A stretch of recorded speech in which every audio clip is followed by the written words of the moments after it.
Babad Giyanti karya Raden Ngabei Yasadipura I, episode ke-63. Pangeran Adipati Sukawati kembali ke Jogja. Setelah mengirim utusan ke Sukawati, Pangeran Mangkunagara lalu berangkat ke Jogja. Dikerahkan semua prajurit dengan cepat. Sesampai di Jogja, Pangeran Adipati Anom Mataram menyambut dan sungkem kepada sang kakak. Adipati Jayangningrat sangat suka hatinya atas kedatangan Pangeran Mangkunagara. Pangeran berkata pelan, "Hei Sujonopuro, engkau aku denda karena pulang ke rumah. Sekarang engkau kembalilah ke Lengkong. Tidak aku bawakan pasukan dari Mataram. Hanya para mantri yang berbaris di Pakasuran saja engkau kerahkan. Jangan ada yang tertinggal." Tumenggung Sujonopuro sanggup mengaturkan sembah lalu segera melesat bersama prajuritnya. Sesampai di Lengkong lalu menggelar barisan di tempatnya semula. Pangeran Mangkunagara dan Adipati Jayaningrat membicarakan yang tertangkap dalam perang, yakni Tumenggung Jayawinoto. Berkata Pangeran Mangkunagara, "Paman seperti saya, kehilangan satu saudara. Mau bagaimana lagi, sudah pasrah saja kepada kehendak Tuhan." Setelah beberapa hari, mantri depan memberitahu bahwa ada pasukan bersenjata datang. Beritanya mengawal Pangeran Adipati Sukawati, yang datang ke Jogja dengan 800 prajurit berkuda. Pasukan dipimpin Mas Ronggo Wirosantiko. Kaget Pangeran Mangkunagara serta Adipati Jayaningrat.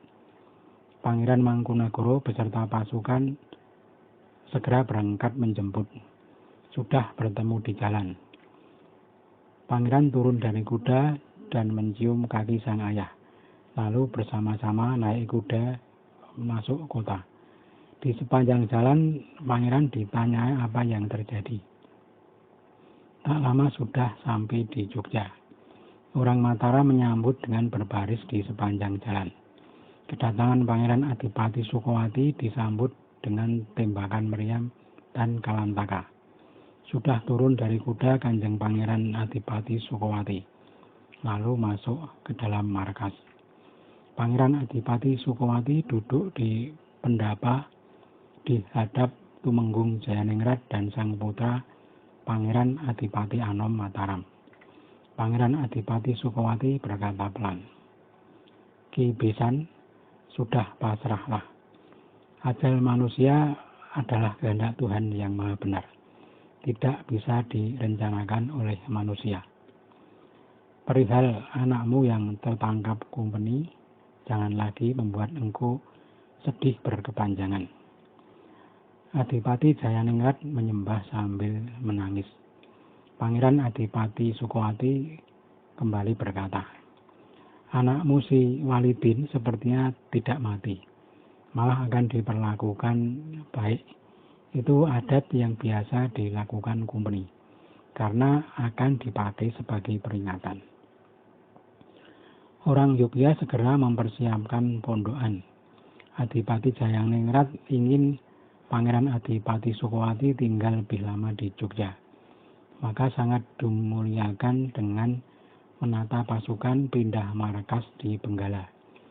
Beberapa hari setelah kembalinya Pangeran Adipati Sukawati ke Jogja, Pangeran Singosari yang masih berada di Semboyan menyatakan menyerah.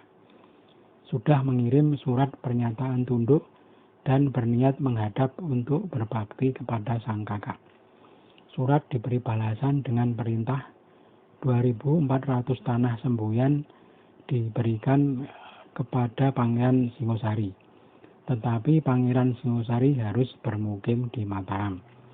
Pangeran Singosari beserta anak istri segera berangkat ke Mataram. Perjalanan Pangeran Singosari dikawal 500 prajurit berkuda dan 500 prajurit darat. Sesampai di Mataram disambut Kudonowarso di luar kota, lalu dibawa masuk ke markas Pangeran Mangkunagara. Pangeran Singosari ditemui di pendopo. Pangeran Mangkunagara sungkem kepada sang paman. Pangeran Singosari dipersilahkan segera menghadap sang kakak. Sesudah menghadap beserta anak istri lalu menyembah. Sang kakak pun tak kuasa menahan air mata.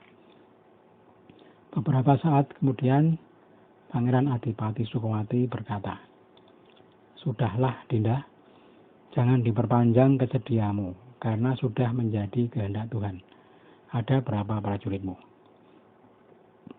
Sang adik menyembah dan berkata, "Hanya sedikit, antara 500 orang, tetapi belum siap berperang." Pangeran Mangkunagara menyambung, "Sepertinya lebih baik adik Paduka sekarang. Ketika paman datang tadi, saya lihat orang Gunung Kidul terlihat lebih nyaman, karena adik Paduka bukan Sultan Dandun. Kalau disebut Sultan, maka berat disangga oleh rakyat kecil, seperti paman Sultan Dandun itu. Orang kecil jadi tersengal-sengal mengikuti, karena untuk membiayai keratonnya hanya ada tanah 2.400. Sampai patah punggung orang semboyan menyelenggarakan keraton." Para bupati tertawa mendengar candaan Pangeran Mangkunagara. Kanjeng Pangeran Adipati Sukowati berkata, "Akan kau tempatkan di mana pamanmu ini?" Pangeran Mangkunagara berkata sambil menyembah, "Di Benggala, menempati sebelah timur pondokan saya." Pertemuan bubar. Pangeran Singosari bermarkas di timur Benggala. Para prajurit sudah masuk ke pondokan semua. Semua merasa nyaman hatinya. Ganti yang diceritakan. Tumenggung Wiranata memberitahu bahwa menerima surat dari Surakarta. Surat diberikan kepada Pangeran Mangkunagara, diperiksa dan diaturkan kepada sang ayah. Isi surat sangat rahasia. Pangeran Adiwijaya sekarang minta dijemput oleh sang adik karena sedang kerepotan. Pangeran Adipati Sukowati memerintahkan kepada sang putra Pangeran Mangkunagara agar segera menjemput. Berkata Pangeran Sukowati, "Tunjuklah seorang punggawa untuk menjemput Kanda Pangeran Adiwijaya." Pangeran Mangkunagara menyembah lalu keluar. Yang ditunjuk adalah Raden Tumenggung Wiranata. Raden Tumenggung Wiranata lalu mengajak dua mantri untuk membawa kuda sejumlah 14 dan prajurit berkuda 40. Pukul 10 yang menjemput sudah sampai dan sudah bertemu dengan Pangeran Adiwijaya. Sangat bersuka hati mereka lalu segera bersiap bersama anak istri untuk lolos dari kota. Ki Tumenggung Wiranata segera membawa Pangeran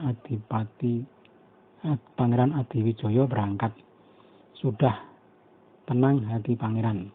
Menjelang pagi sudah sampai di Klepu. Sementara itu berita lolosnya Pangeran Adiwijaya dari kota sudah dilaporkan kepada Sang Raja Surakarta. Sangat heran Sang Raja.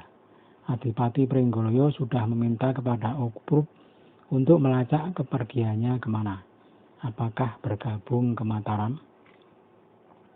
Sementara yang dalam perjalanan, Pangeran Adiwijaya beserta anak istri dan Tumenggung Wiranata sudah masuk ke wilayah Mataram. Di jalan dijemput oleh Tumenggung Jayanagara. Sesampainya di Jogja oleh Pangeran Mangkunagara dibawa masuk ke markas. Pangeran Adipati Sukowati kaget ketika diberitahu bahwa sang kakak sudah sampai.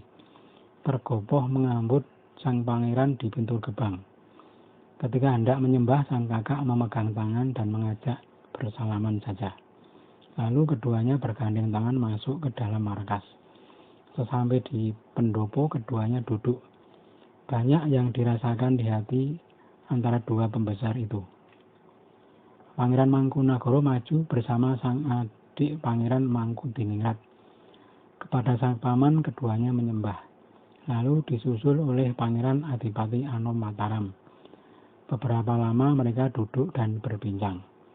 Pangeran Adipati Sukowati berkata, "Hei anakku Mangkunagara, persilahkan pamanmu beristirahat di pondok. Layanilah dengan baik." Pertemuan bubar dan para bupati semua mengantarkan Pangeran Adiwijaya ke kediaman Pangeran Mangkunagara. Setelah duduk nyaman, datang Pangeran Singosari untuk berbakti kepada sang kakak. Pangeran Adiwijoyo merangkul sang adik melepas rindu. Berkata Pangeran Adiwijoyo, "Beruntung bisa ketemu denganmu, Dinda. Tidak mengira diriku kalau akhirnya ikut kakakmu di Mataram sebagai ganti negeri Surakarta."